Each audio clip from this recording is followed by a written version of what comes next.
Did you know that Han Solo's weapon in Star Wars was based off of a Nazi sidearm?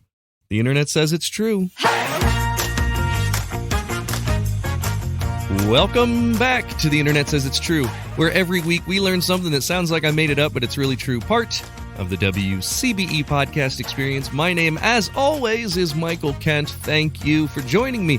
I will be back next week with a brand new episode, hopefully. But for this week, we're going back in time and rewinding to an episode I did about Star Wars. We did have the Tiziter meetup on Zoom last week. That was a ton of fun. I'll be announcing the next one coming up here soon. So if you want to take part in these meetups, go join Patreon. It's patreon.com/Michael Kent, and you can join at any level from $1 on up. And for that, you get all kinds of bonuses. That way you can join us for the May meetup. Once again, that's patreon.com/Michael Kent. So let's go back to May 3rd, 2021, when we first talked about this. It's all about the weapons that were used in the Star Wars franchise.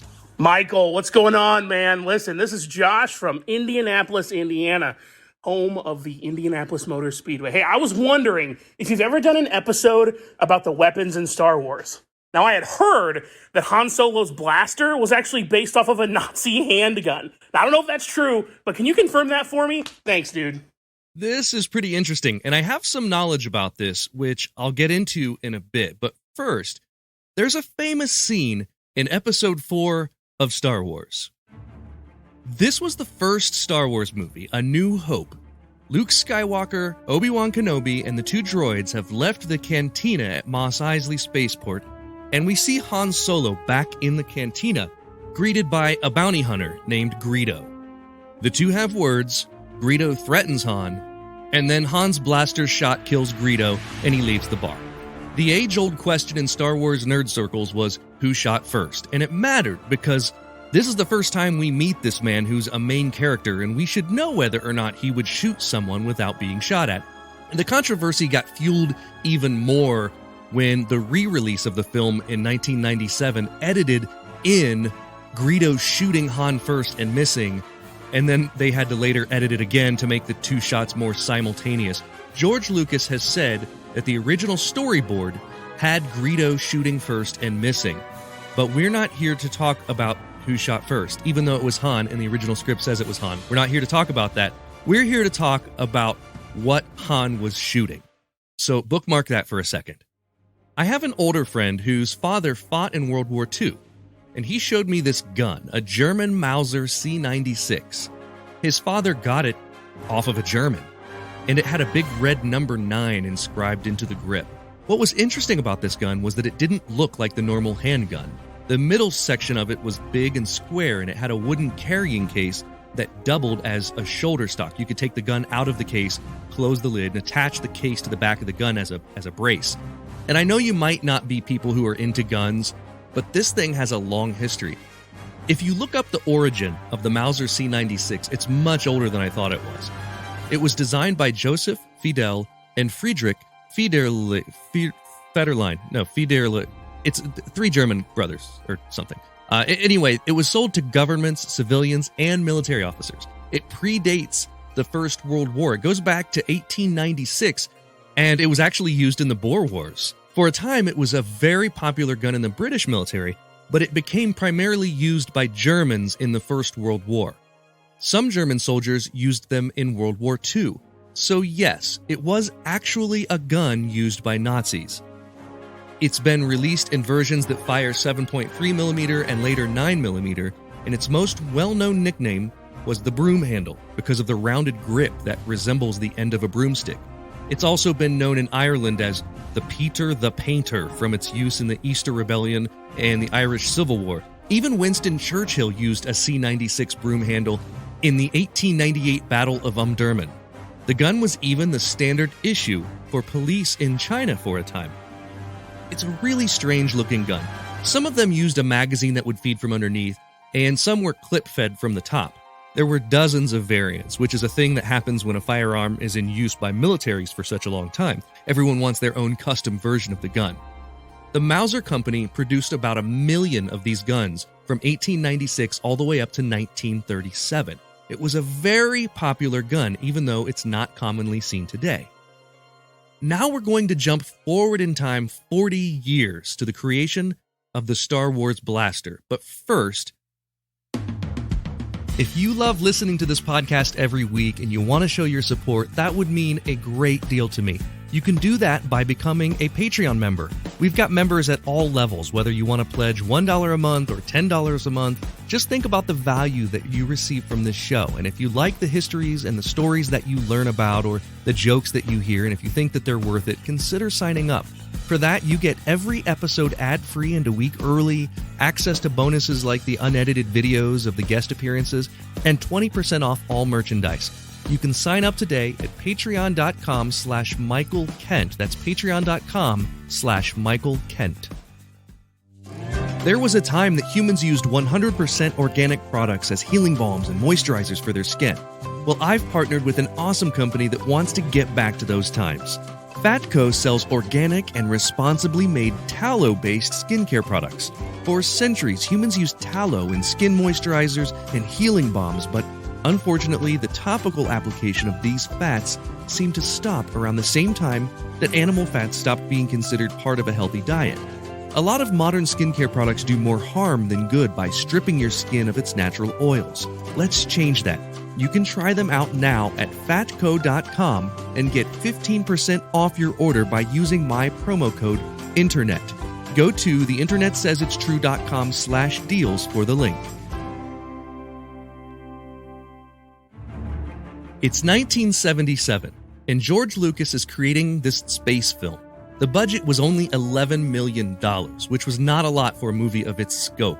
That'd be about $50 million in today's money. So for a movie set in space, on several planets, on starships, and with special effects, aliens, and just about every one of those characters needing a weapon, they were looking to cut corners anywhere they could. Enter Bapty & Co. Bapty was the company that was a professional weapons and prop supplier to films, and they were given the charge of creating these space-age weapons from a long time ago in a galaxy far, far away. Many of the weapons were just modified from existing weapons. For example, the blaster rifles carried by stormtroopers were modified from the Mk4 L2A3 machine gun. This was a British World War II submachine gun, but to the Empire, they were the Imperial Blastech E11 blaster. And when it comes to our beloved Han Solo, there's some character development to consider. Han is a cowboy. He's rough and tough. I mean, this is the guy that shot first, right? He's a smuggler, a ruffian, and the kind of guy that you pick up in a spaceport on Mos Eisley and pay good money to smuggle you to Alderaan. So when choosing his weapon, they looked for something that a guy like that would carry. When you think about it, Han's character is sort of a space version of Clint Eastwood from The Good, the Bad, and the Ugly.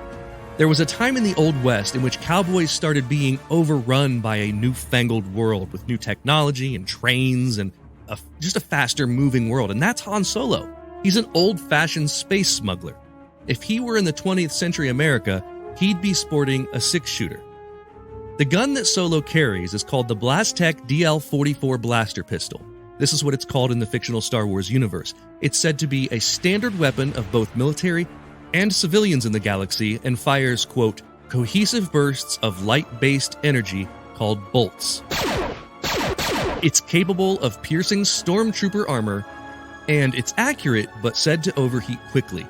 They appear throughout the Star Wars movies. If you remember when Luke is in the swamp with Yoda, he's got a DL-44 blaster with him there. But when you see this gun, it's forever linked with Han Solo. This is the Han Solo gun. And if you really want to get into the geeky Star Wars canon, Han's actual gun was given to him by Tobias Beckett, and there's a whole backstory about how Han removed the scope so he could draw it faster, but that's all really getting into the hardcore Star Wars geekdom. When you watch the movies and see this weapon, you're seeing a combination of three things. Some of them were actual working Mauser C96 firearms. Some of them were firearms that had been altered so they couldn't be fired, and some were just props made out of wood or molded out of rubber or cast resin. The first Han Solo pistol was a real gun. It had been used previously in a 1968 Frank Sinatra film called The Naked Runner. It's literally the same pistol, and it's featured prominently. You don't even have to go watch the movie. The gun is literally on the poster, and you may not recognize it because it had the stock extension and a silencer, but that's the exact same gun. to make it into the DL-44 for Star Wars, Bapty & Co. added sort of a conical barrel shroud to it and changed it a bit for Han Solo. Many of these additions and modifications came from actual parts from other guns. From then on, it's not exactly sure what Han is carrying throughout the films. He carried a combination of many versions of the DL-44. Some were resin cast props, some were actual converted Mausers. But as the series went on, the movies were successful and there was more money in the budget. The gun definitely gets more elaborate with dials and buttons at that point. Now, it's not known where all the blasters from the film ended up. The third movie of the original trilogy was Return of the Jedi, and after filming wrapped, art director James Shoppy was given one of Han's blasters from the film as a memento. In 2018, that resin-cast DL-44 was auctioned for $550,000. Now, if you want one and you don't have $500,000, you can make your own. If you're lucky enough to get your hands on an original Mauser C96, you can buy the parts to convert it to the DL-44 blaster yourself. Seriously, there are instructions online, because of course there are. After all, you never know when you're going to be cornered by an alien bounty hunter collecting debts for Jabba the Hutt. And hokey religions and ancient weapons are no match for a good blaster at your side, kid.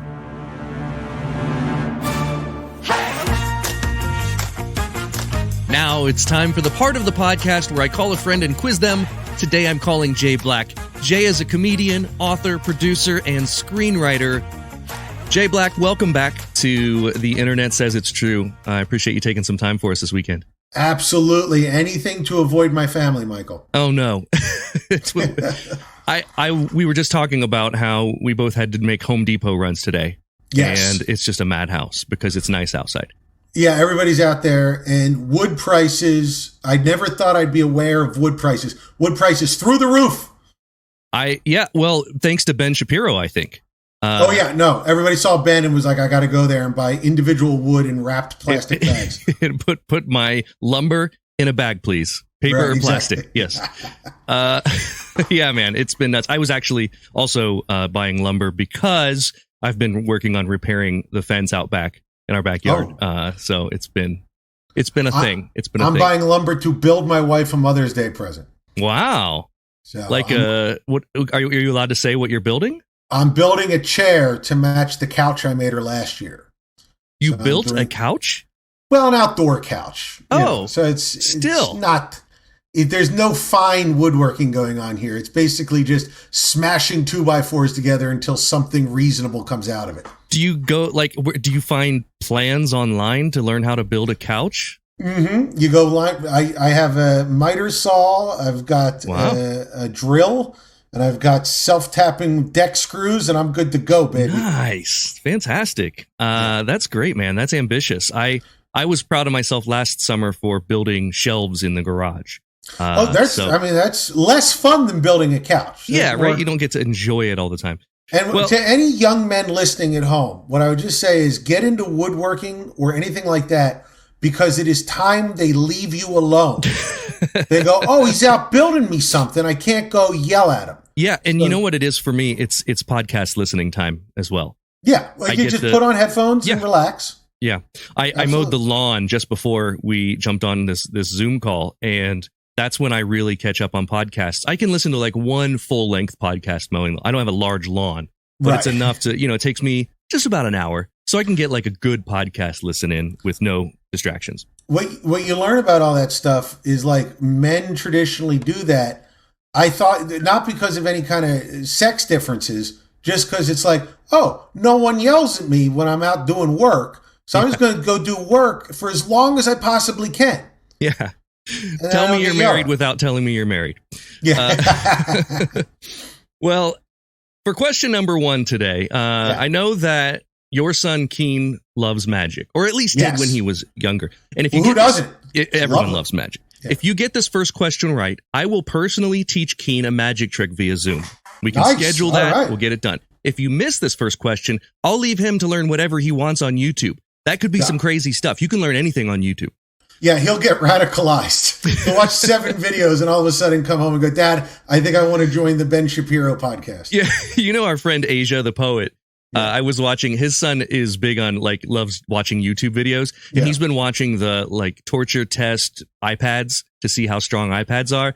And so Asia came home and found an iPad submerged in a thing of water. The kid knows how to get views. What can I say? Right. So this first question is about the show topic, which our listeners already learned, but you don't know yet. I don't know. So after this first question, we'll get into some questions about stuff that will be new to all of us. Okay. The Mauser C96 handgun was a gun used by Germans in both World Wars, but is more famous for what? Now, I can give you multiple choice, or you can just go for it. Give me multiple choice, because I'm pretty sure I know this, but I want to hear the multiple choice to see if my choice is correct. A, it was the gun that the Star Trek phaser was based on. B, it was the gun that was the basis for Han Solo's blaster in Star Wars. Okay. Or C, it was the gun that Elvis Presley famously carried everywhere he went. B. B, no hesitation? No hesitation. You are correct. It is B. And now, you're a big Star Wars guy? So does this face look like it got a lot of action in high school? Star Wars action, yes. Yeah. So, I had Princess Leia in her gold bikini in my dreams, but otherwise that was it. That's pretty great. Well, you and I are, I think, close to the same age. We grew up with Star Wars, and that was sort of like our life when we were little.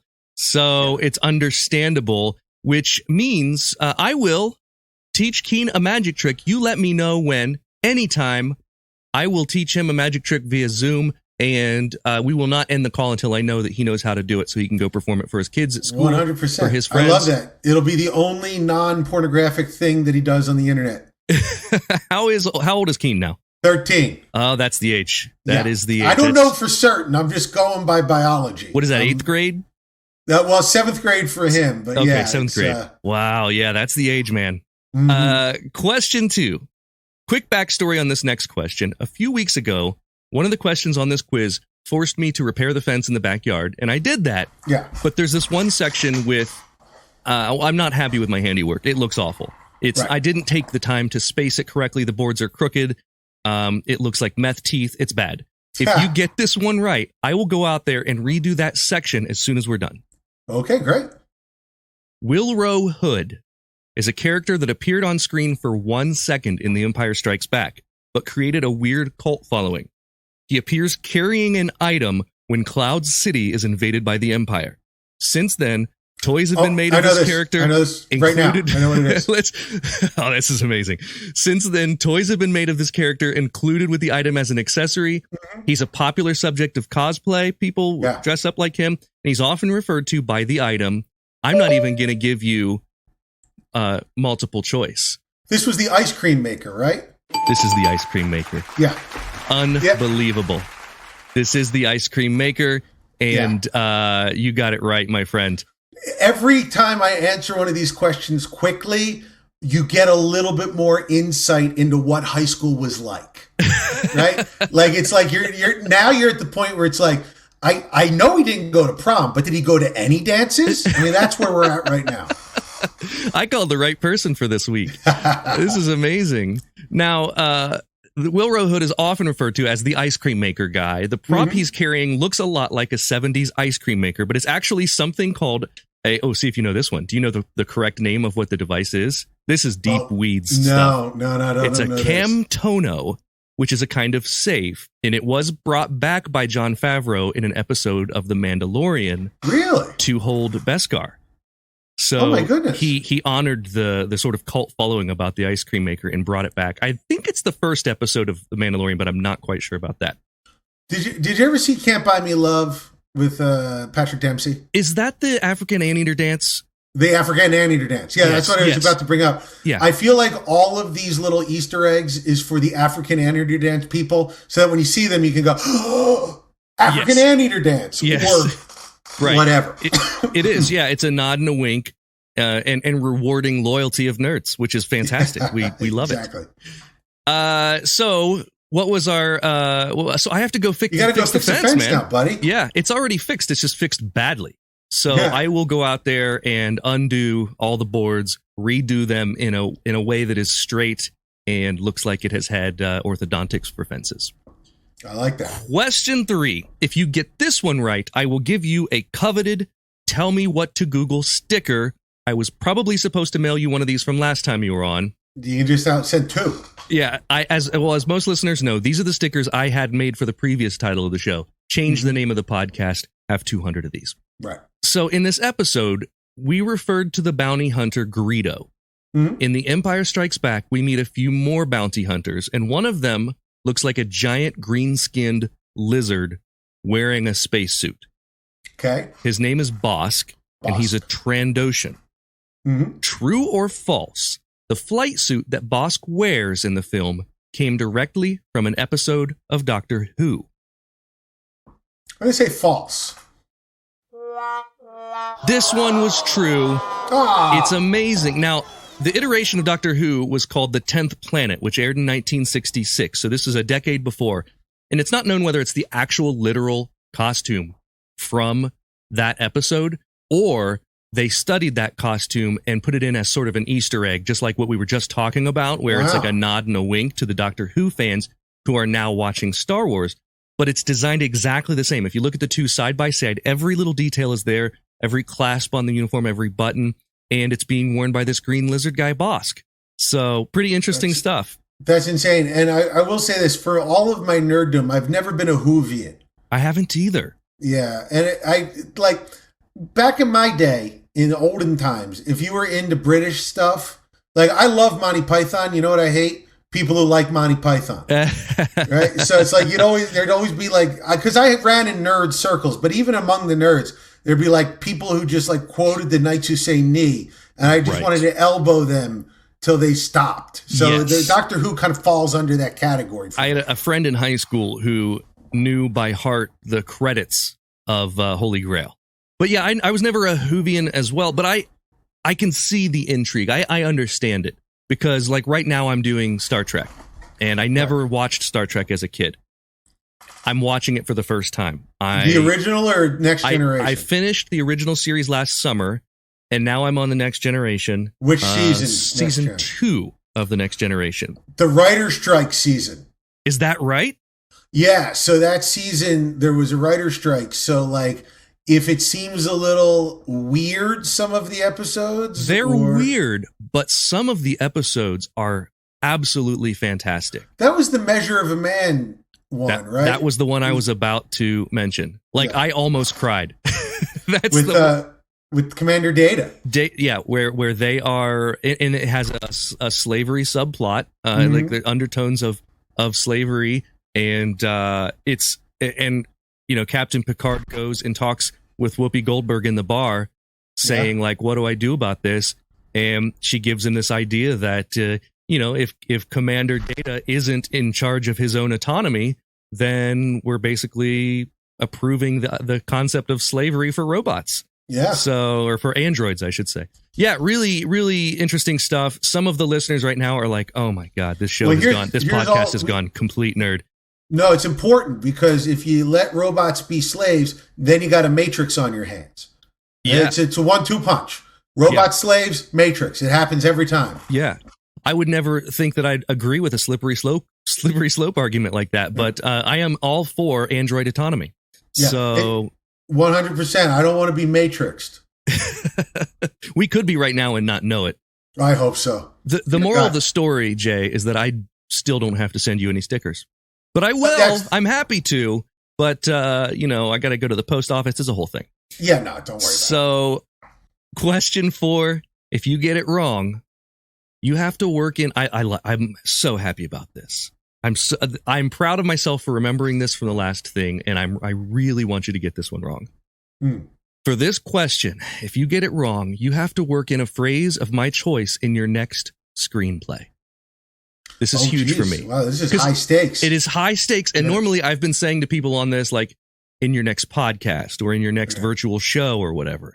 But I know that you've been writing films. And if you get it right, I have to work in the same phrase. If you get it right, I have to work in the same phrase. So it's fair either way. The stakes are much higher on your end because a screenplay, like, you know, that could be watched by many, many people. It'll just be in my podcast, which isn't listened to by that many people. The phrase is this. Here's the phrase. There's always time for apple pie. Okay. All right. So if you get this wrong, your next screenplay has to have the words, "There's always time for apple pie" in there somewhere. I'm going to be honest. As a writer of Hallmark movies, this won't be too difficult. This is exactly why I came up with a phrase. I knew that you're writing Hallmark movies. I tried to think of something that you could easily get in there. Yeah. And that I could easily share with our listeners when it happens, when and if it happens. Nice. So, I really hope this happens. Okay. So I made this the hardest question of all of these. Let's go. Which one of these was the original title of Star Wars Episode 4, A New Hope? Now, can High School Jay answer this already without the multiple choice? Well, I believe that there's going to be a star killer in there, but I want to hear the multiple choice before I commit. Here are 3 options. A, Space Alien Revenge. B, Adventures of the Star Killer as taken from the Journal of the Wills. That one, B. No, you don't even need to hear C, which is A Star Rebellion Tale, Skywalker's Legacy. No, C. It's B. It's B. Star Adventures Killer. Of the Star Killer as taken from the Journal of the Wills. Mm-hmm. I am really bummed that I will not get my There's Always Time for Apple Pie in a Hallmark movie, but I will be saying it in my next podcast because you are correct. An early draft of George Lucas's script was entitled Adventures of the Star Killer as taken from the Journal of the Wills, Saga 1, The Star Wars. I'm going to tell you right now, not only we're at the version of like, not only did Jay not go to any dances, it's possible he never spoke to a girl. I read a book about Star Wars that compared each draft of the original screenplay. Oh my God. See what Lucas intended for later sequels and what he didn't intend for later sequels. Oh. So it's basically a Zapruder film for the drafts of Star Wars. That's amazing. Yeah. At this point, you're drawing pictures of yourself on your high school notebooks with Star Killer underneath. Yeah, she Black Star Killer.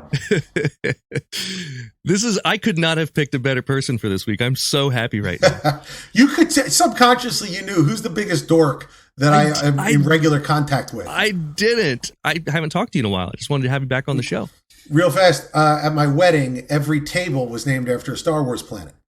Oh my God, I did not know this. This is amazing. I tell a joke in my act. It's not a joke, it's a story. Where I say, my wife said you can do that if you could name them all 10 off the top of your head. And my answer was a mistake. Do you want them alphabetically? And then later on, when the kids get to do the Q&A, I know at least one of them is going to stand up and say, "Can you do them alphabetically?" And then I say, "Oh no, I couldn't possibly." Then I rattle them off to the sound of many girls saying, "You know what? I don't know if I need a boy in my life ever." As I destroy the opposite sex for them. I know that it's Sunday, but can I make you perform? Can you do those 10? Let me see if I can do it off the top of my head. I think we'd be content with 5. Sure. Well, 5. Bespin, Coruscant, Dantooine, Endor. Let's say Ithor. That's where the headhunter people come from. Let's go Mustafar, Naboo, and we'll go Tatooine to close it out. And for those of you paying attention, Jay did not start with Alderaan because it no longer exists. That's right. Hey, you know what? Justice for Alderaan. JFA. That's what I say. It's what my bracelet says. I'm printing bracelets that say that. Oh, man. This one's for all the marbles. This is our final question. If you get this wrong, I'm banning you from the show. Never to be asked on again. It's entirely good. Yeah. What is something for which you are grateful?